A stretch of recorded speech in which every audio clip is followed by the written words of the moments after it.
नमस्कार दोस्तों, आप सभी लोगों को हमारे YouTube channel GSY Rahul sir पे बहुत बहुत स्वागत है। दोस्तों, लास्ट क्लास में हमने देखा था मौलिक अधिकार के बारे में, जिसमें हम पढ़ रहे थे मौलिक अधिकार कितने प्रकार के और मूल कितने प्रकार के थे, लेकिन वर्तमान में कितने प्रकार के। तो दोस्तों, हमने देखा कि मूल 7 प्रकार के थे। समता का अधिकार, स्वतंत्रता का अधिकार, शोषण के विरुद्ध अधिकार, धार्मिक स्वतंत्रताओं का अधिकार और शिक्षा व संस्कृति का अधिकार और संपत्ति का अधिकार और संवैधानिक उपचारों का अधिकार। लेकिन जिसको हमने देखा संपत्ति का ही अधिकार है, ये 44वें संविधान संशोधन द्वारा 1978 में भाग 12 के अनुच्छेद 300 क के तहत कानूनी अधिकार बना दिया गया। तो अब ये प्रभावी नहीं है, यानी अब वर्तमान में कितने 6 दोस्तों। तो मूल कितने हैं संविधान में? मूल कितने थे? मूल संविधान में इनकी संख्या थी 7, लेकिन वर्तमान में मौलिक अधिकारों की संख्या है 6। ठीक है दोस्तों, तो इसके बारे में हम पढ़ेंगे और सबसे पहले हम देखेंगे, स्टार्ट करेंगे जहां से अनुच्छेद 12 से, क्योंकि टोटल जो अनुच्छेदों की संख्या है इसमें वो 12 से 35 तक है। तो सबसे पहले हम जानना चाहेंगे कि अनुच्छेद 12 में क्या है। 12 में भी तो कुछ होगा, बिल्कुल होगा, वो चीज हम देखेंगे। और आप सभी लोग, मुझे उम्मीद है, आशा करता हूं कि आप सभी लोग क्लास को प्रॉपर ले रहे हैं और ज्यादा से ज्यादा शेयर भी कर रहे होंगे और करते भी रहिए। तो मूल संविधान में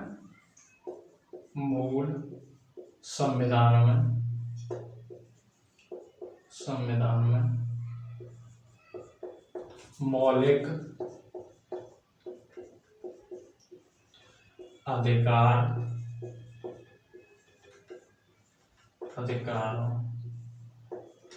की संख्या 7 थी, लेकिन वर्तमान में इनकी संख्या 6 है। तो एग्जाम में दे देगा कि वर्तमान में इनकी संख्या कितनी है, तो वर्तमान में इनकी संख्या मौलिक अधिकारों की 6 है, लेकिन मूल संविधान में कितनी थी? तो मूल संविधान में सिर्फ 7 थी। ये हमें ध्यान रखना है। अब हम आते हैं अनुच्छेद 12 पर। इसको समझ चुके हैं। तो अनुच्छेद 12 में वैसे ज्यादातर लोग अनुच्छेद 12 और 13 के बारे में नहीं पढ़ाते, सीधा अनुच्छेद 14 के बारे में आते, लेकिन हम अनुच्छेद 12 के बारे में जानेंगे। क्या है अनुच्छेद 12? दोस्तों, अनुच्छेद 12 में राज्य की परिभाषा के बारे में बात की गई है। किसके बारे में? राज्य की परिभाषा। राज्य की परिभाषा। सर, इसका मतलब क्या है? इसका मतलब है कि राज्य में कौन कौन सी इकाइयां शामिल हैं। तो दोस्तों, राज्य में जैसे हम बात करते हैं, हमारे यहाँ पर त्रिस्तरीय व्यवस्था है। एक तो केंद्र की, एक राज्य की और एक लोकल बॉडी की, यानी स्थानीय निकाय सरकार की।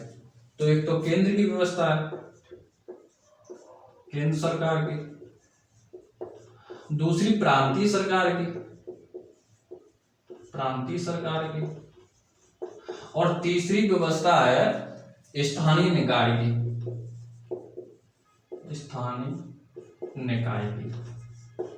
तो दोस्तों, बात की गई है राज्य की परिभाषा में, इनमें जो इकाइयां शामिल हैं, जो इकाइयां शामिल हैं, अगर ये मौलिक अधिकारों के जो मौलिक अधिकारों को प्रभावित करती हैं, जो इकाइयां हैं मौलिक अधिकारों को प्रभावित करती हैं, तो उसके बारे में बात की गई है। अगर इसमें ये परिभाषित नहीं किया गया होता तो हम चैलेंज किसके खिलाफ करते?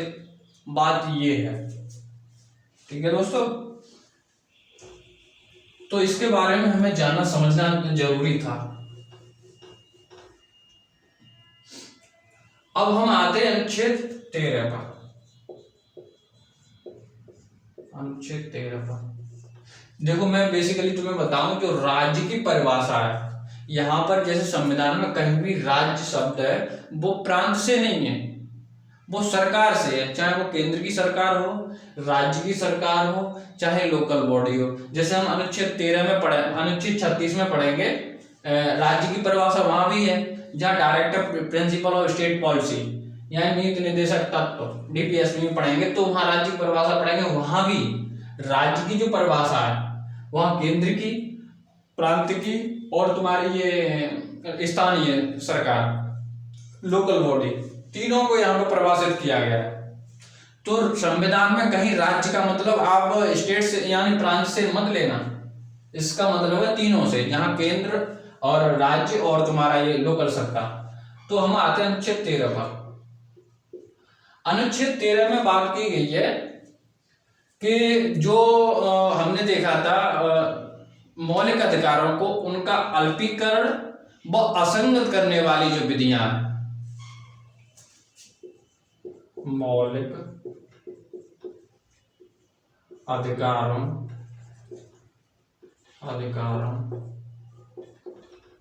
को असंगत व उनका अल्पीकरण करने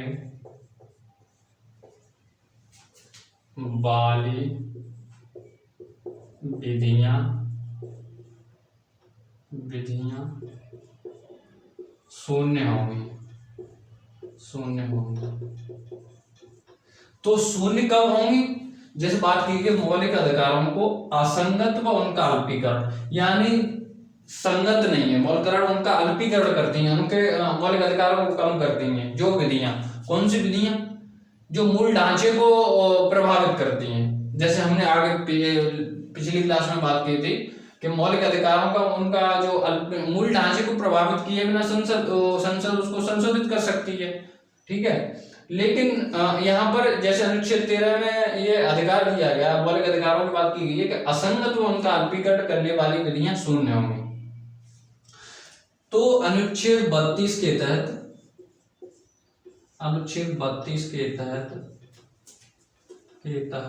ये जो शक्ति के बारे में मैं बात कर रहा हूं, उच्चतम न्यायालय को अनुच्छेद 32 के तहत वो अनुच्छेद 226 के तहत उच्च न्यायालय को शक्ति प्रदान की गई है कि वो संविधान की व्याख्या करे, ठीक है।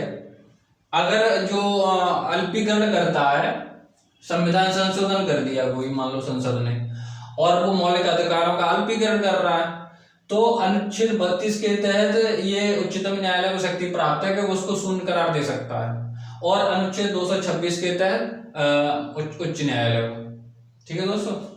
अनुच्छेद 32 के तहत उच्चतम न्यायालय व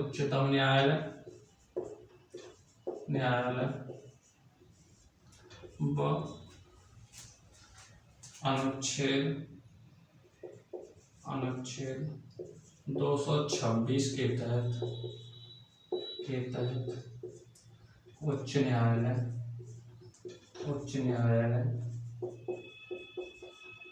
को यह शक्ति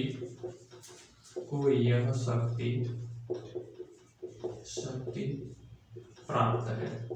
अब जैसे मैंने बताया था पिछले लास्ट क्लास में तुम्हें कि केशवानंद भारती मामले में 1973 में अनुच्छेद 13 को परिभाषित किया उच्चतम न्यायालय ने, और इसी बात को कहा कि तुम्हारा ये अल्पीकरण, जैसे कोई संसद अगर संविधान में संशोधन कर रही तो ये विधि तो है नहीं है, और विधि नहीं है तो अगर वो हमारे अधिकारों को, मौलिक अधिकारों को कम कर रही है तो हम उसको शून्य करार दे सकते हैं। केशवानंद भारती मामले में ये कहा गया। केशवानंद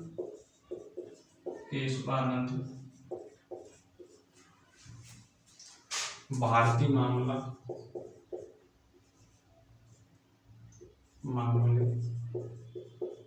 1973 में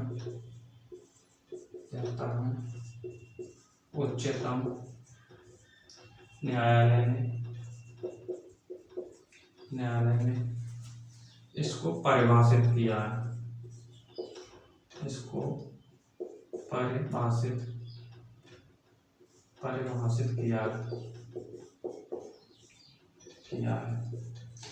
आज उच्चतम न्यायालय ने कहा कि ये जो अगर जैसे शून्य करार दे, हम जो असंगत या उनका अल्पीकरण करने वाली विधियां हैं और वो अगर मौलिक को असंगत या अल्पीकरण कर रही हैं तो हम उसको शून्य करार दे सकते हैं। वही चीज अब जैसे हम देखते हैं, ये जो सरकार है, संसद है, तो संसद इनको मतलब अल्पीकरण व असंगत कर रही है, तो इसको केशवानंद भारती मामले में परिभाषित भी किया गया है। ठीक है दोस्तों, तो ये ध्यान रखना, मूल ढांचे को प्रभावित किए बिना, जैसे हमने आपको पिछली लास्ट क्लास में बताया। अब हम आते हैं अनुच्छेद 14 को।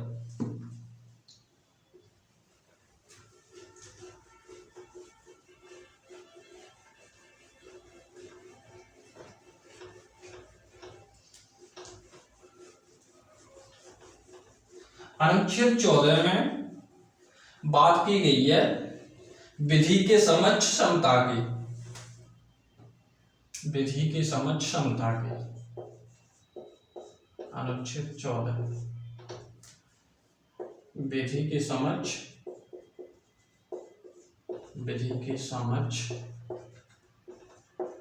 समता की। इसका क्या मतलब है? इसका मतलब है सर, कानून के समक्ष सब समान है, चाहे अमीर हो, गरीब हो, चाहे कोई भी हो व्यक्ति, उसके यानी कानून के सामने सब समान है।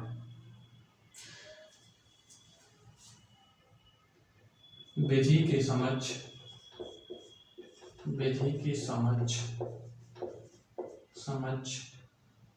सभी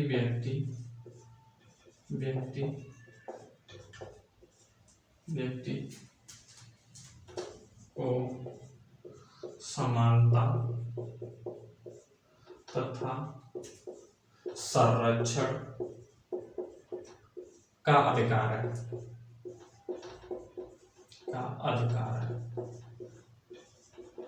अब जैसे मैंने आपको बताया था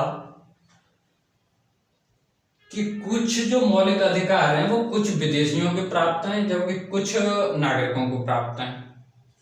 तो ये जो आर्टिकल है वो नागरिक हो चाहे विदेशी हो, सभी को प्राप्त है, चाहे नागरिक हो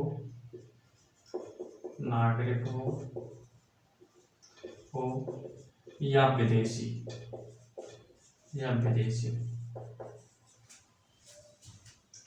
सभी को यह अधिकार प्राप्त है, दोस्तों। जैसे मैंने बताया आपको कि यहाँ कानून की बात की गई है और कानून के सामने सब समान है, चाहे अमीर हो, गरीब हो, कोई भी हो। यानी जो अपराधी है, जिसने क्राइम किया है, तो वो सबके लिए चाहे अमीर है तब भी वो अपराधी है, गरीब है तब भी वो, इसमें भेदभाव तो कोई है नहीं है। इसीलिए यहाँ बात की गई है विधि के समक्ष समता की। अब दोस्तों इसमें दो पॉइंट है, एक तो विधि के समक्ष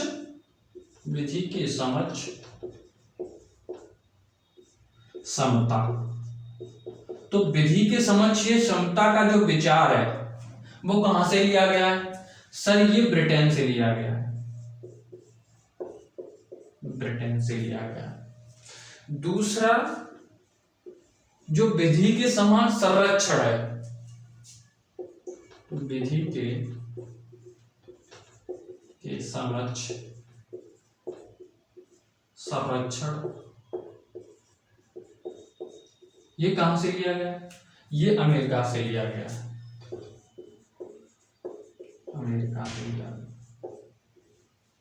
ठीक है दोस्तों। अब जैसे हम बात कर रहे हैं कि कानून के समक्ष सब समान है, लेकिन इसका एक अपवाद है। सर अपवाद क्या है? तो उसको हम देखते हैं।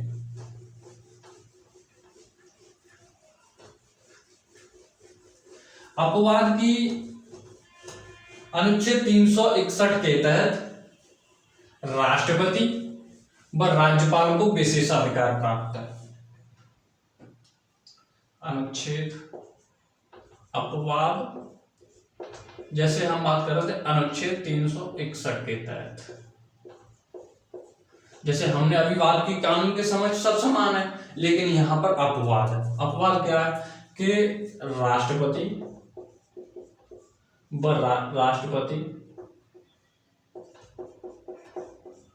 राज्यपाल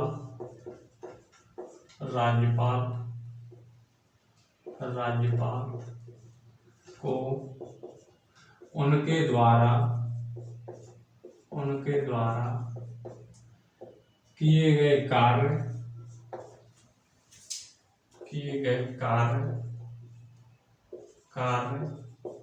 व निर्णय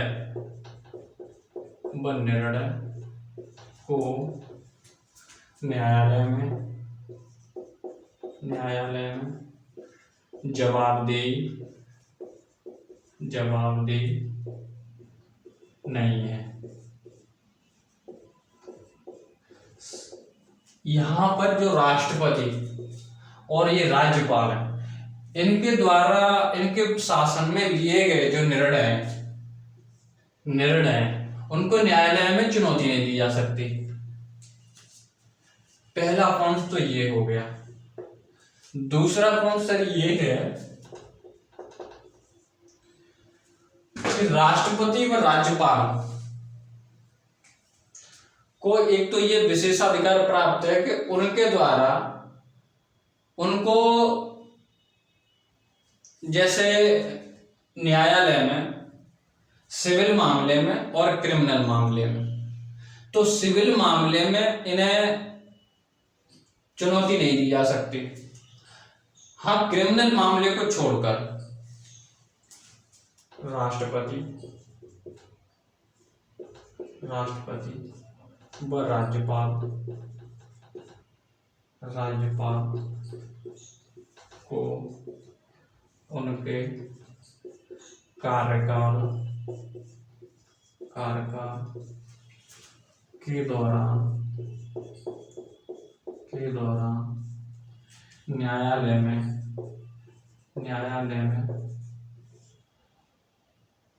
पेश नहीं किया जा सकता।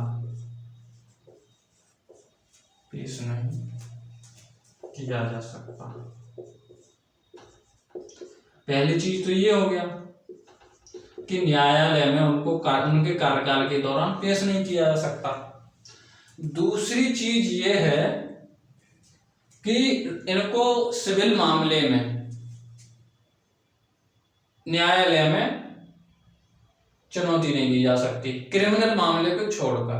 अगर सिविल मामले में न्यायालय में चुनौती दी जाती है तो 2 महीना पहले नोटिस देना होगा। नंबर 3, राष्ट्रपति व राज्यपाल को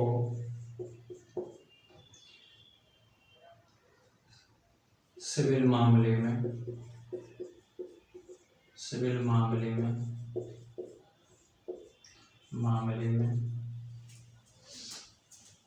चुनौती नहीं दी जा सकती।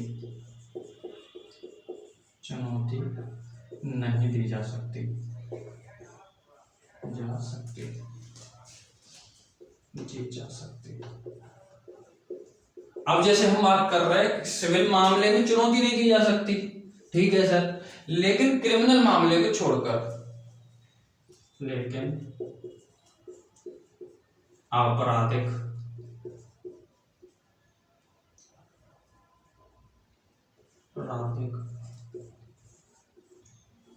मामले को छोड़कर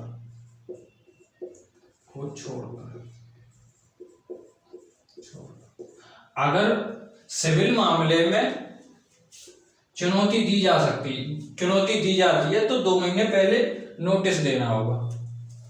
यदि सिविल मामले में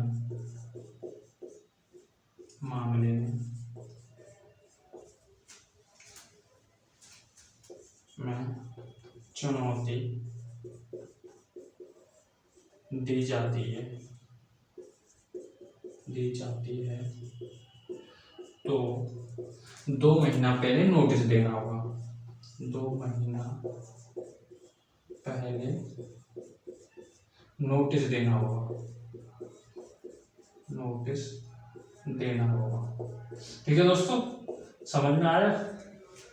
यानी हम बात कर रहे थे, पहला पॉइंट तो था राष्ट्रपति व राज्यपाल को उनके द्वारा किए गए कार्य पर न्यायालय में जवाबदेही नहीं है। दूसरा पॉइंट है राष्ट्रपति व राज्यपाल को उनके कार्यकाल के दौरान न्यायालय में पेश नहीं किया जा सकता। ठीक है, अगर पेश किया जाता है तो 2 महीना पहले नोटिस देना होगा।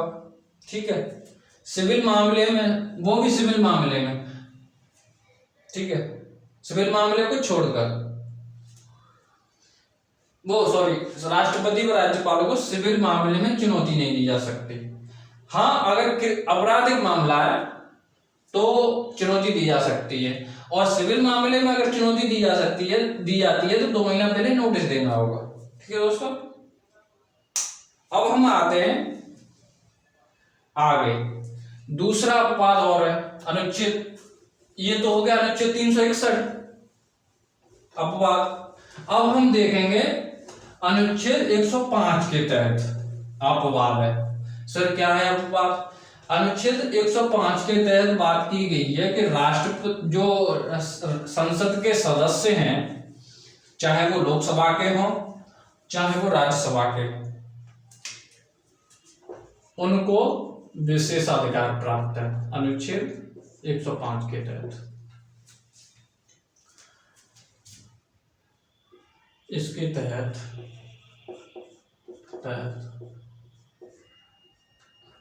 संसद के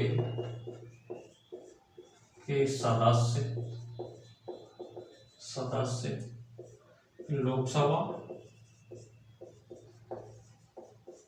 तथा राज्यसभा दोनों को यहाँ, क्योंकि संसद के तो दोनों सदस्य हैं, सदस्य को विशेषाधिकार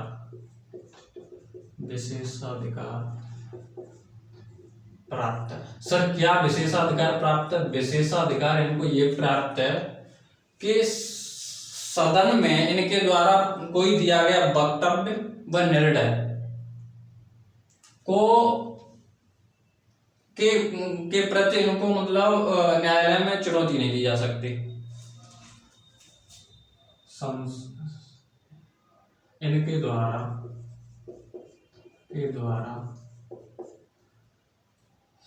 सदन में दिया गया कोई वक्तव्य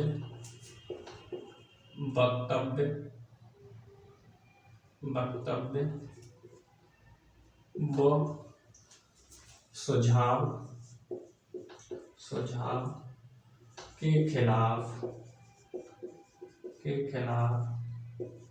न्यायालय में चुनौती नहीं दी जा सकती। न्यायालय में चुनौती नहीं दी जा सकती।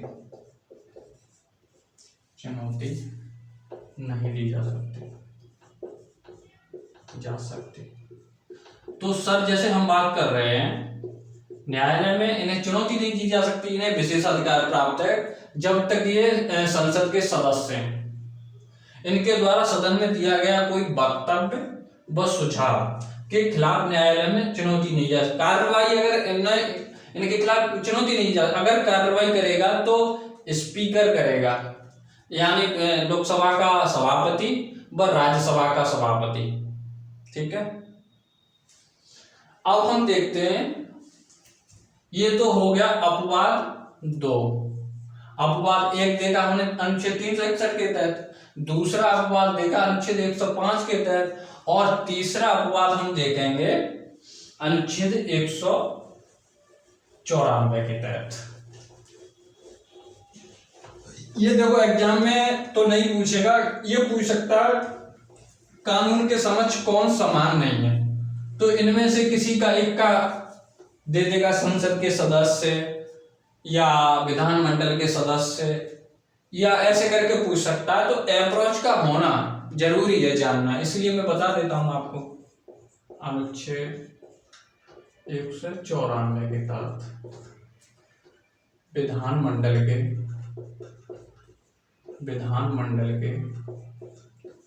सदस्य के द्वारा दिया गया कोई वक्तव्य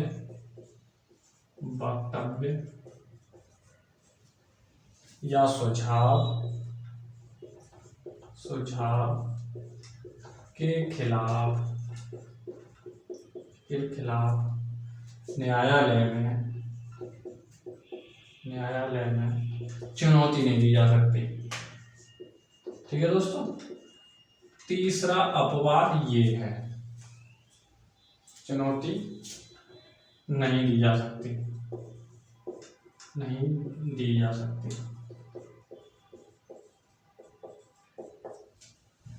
तो विधानमंडल के सदस्य के द्वारा दिया गया कोई वक्तव्य या सुझाव के खिलाफ न्यायालय में चुनौती नहीं दी जा सकती। तो हमने देखा अनुच्छेद 361 के तहत राष्ट्रपति व राज्यपाल को विशेषाधिकार प्राप्त है। हमने देखा अनुच्छेद 105 के तहत संसद के सदस्य यानी लोकसभा व राज्यसभा के सदस्य को विशेषाधिकार प्राप्त है कि उनके द्वारा संसद तुम्हारे ये सदन में दिया गया कोई वक्तव्य व सुझाव के खिलाफ न्यायालय में चुनौती नहीं दी जा सकती, कार्रवाई नहीं की जा सकती। तीसरा हमने अपवाद देखा विधानमंडल के सदस्य के द्वारा दिया गया कोई वक्तव्य या सुझाव के खिलाफ न्यायालय में चुनौती नहीं दी जा सकती। कार्रवाई करेगा तो कौन करेगा? इसका सभापति यानी अध्यक्ष। ठीक है दोस्तों, अध्यक्ष तो ये कार्रवाई कर सकते हैं।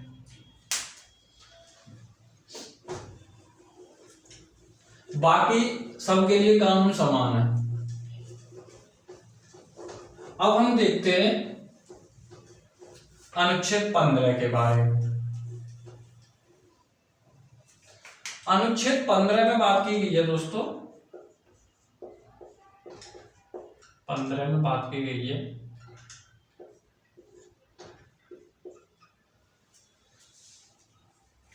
यानी धर्म, मूल, वंश, जात, लिंग, जन्म स्थान के आधार पर विभेद की बात की गई है यहां पर। तो विभेद कौन कर सकता है सर? तो यहां पर बात की गई है राज्य, धर्म, मूल, वंश व लिंग तथा जन्म स्थान के आधार पर विभेद नहीं करेगा। कौन नहीं करेगा? राज्य। ठीक है दोस्तों, राज्य, धर्म, मूल, वंश, लिंग, जन्म स्थान के आधार पर विभेद नहीं करेगा। अब जैसे बात की गई है, जैसे हमने अनुच्छेद 14 देखा तो वहां समानता की बात की गई थी। किसकी समानता? यानी विधि के समझ समानता की बात। यहां बात किसकी की गई है? यहां बात की गई है सामाजिक बुराइयों की। सामाजिक बुराई क्या है? कि राज्य भेदभाव नहीं करेगा नागरिकों को इस आधार पर, धर्म के आधार पर, मूल वंश के आधार पर, लिंग के आधार पर और जन्म स्थान के आधार पर विभेद नहीं करेगा। ठीक है दोस्तों, दूसरी बात करी गई है कोई नागरिक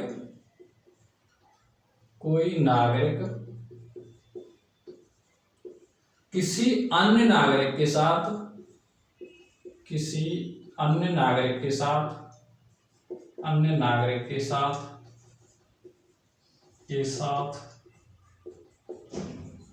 विभेद नहीं करेगा।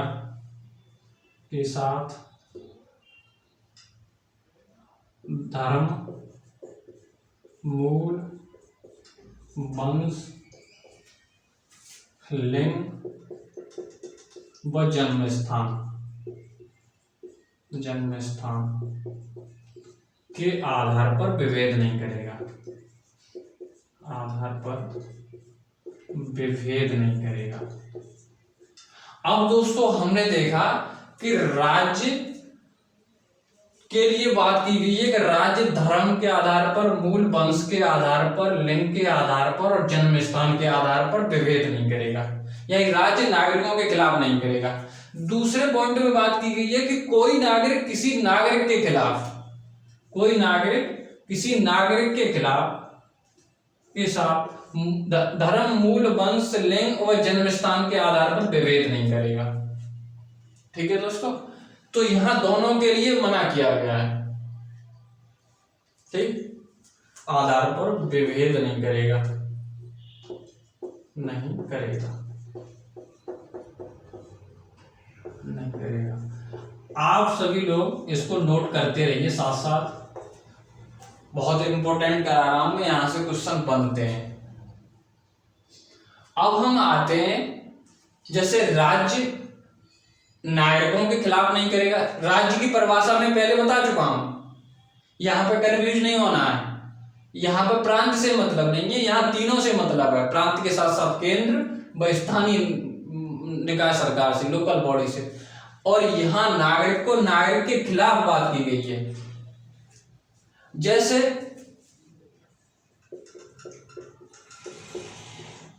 कोई सार्वजनिक स्थान है, जैसे होटल है, कोई बगीचा है, या कोई भी पब्लिक प्लेस है, जो सार्वजनिक स्थान है, वहां पर इस आधार पर विभेद नहीं कर सकते। न तो राज्य कर सकता है, न नागरिक कर सकता है नागरिक के खिलाफ। जैसे कोई सार्वजनिक स्थान पर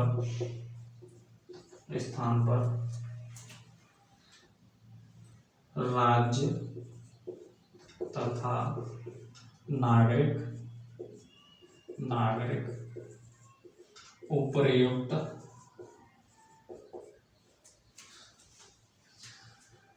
में दिए गए आधार पर विभेद नहीं करेगा, आधार पर विभेद नहीं करेगा, नहीं करेगा। अब जैसे हम बात कर रहे हैं यहां समानता की, सब समान है, राज्य नागरिकों के खिलाफ नहीं कर सकता और नागरिक के खिलाफ नहीं कर सकता विभेद। धर्म के आधार पर नहीं कर सकता, मूल वंश के आधार पर नहीं कर सकता, लिंग के आधार पर। अब आप सोच रहे हो लिंग क्या है, जन्म, तो लिंग यहां पर ये है कि जैसे महिला पुरुष है, और पुरुष क्या करता है कि अगर महिला के खिलाफ लिंग के आधार पर विभेद करता है तो ये अपराध है। जन्म स्थान के आधार पर कोई विभेद करता है, जन्म स्थान के आधार पर कोई विभेद करता है तो ये अपराध है। मूल वंश के आधार पर कोई विभेद करता है तो ये अपराध है।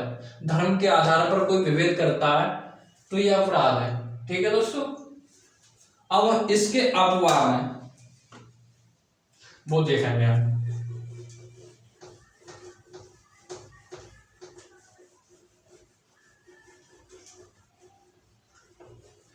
सर अपवाद क्या है? अपवाद ये हैं, जैसे हमने अनुच्छेद 14 में देखे अपवाद के बारे में। अनुच्छेद 14 में हमने देखा कि 361 के तहत, 105 के तहत और 194 के तहत कुछ विशेषाधिकार प्राप्त थे। वैसे ही यहां छूट दी गई है राज्य को, राज्य को जो उचित राज्य सामाजिक वो शैक्षिक रूप से जो उचित लगे